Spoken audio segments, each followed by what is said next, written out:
Alright guys, ini Opti Sound Controller Ini kalau tak silap keluaran tahun 90-an ni.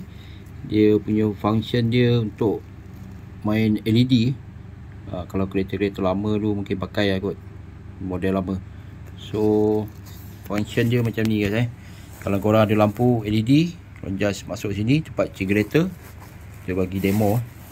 So dekat sini ada setting move, ialah ikut rentak lagu. Kalau on, kita tekan on, dia akan on lah lampu tu. So kalau ikut rentak music, sini ada dia punya volume, dia punya sensitivity dia. So kita buat demo. Okay, nampak? Kalau korang ada lampu LED yang lama-lama yang pakai generator, boleh pakai lah.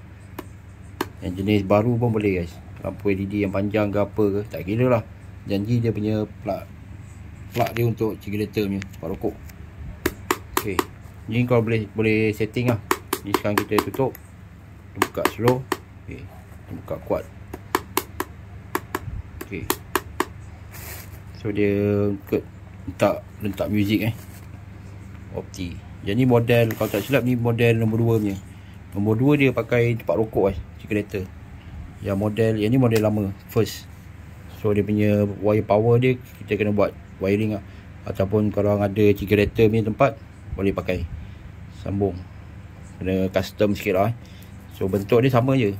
Alright, dia punya function sama, cuma dia punya beza power on dia. Power on dia kena pakai ni. Ni korang boleh custom lah, pakai generator punya macam ni punya, boleh modify. So ini keluaran kedua kalau tak silap, Opti Sound Controller guys.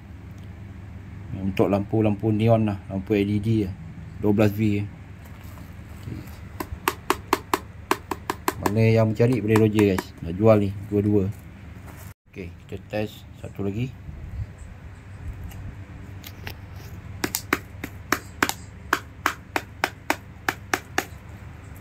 So ni boleh adjust volume dia. Tutup, buka. Ok, ni buka on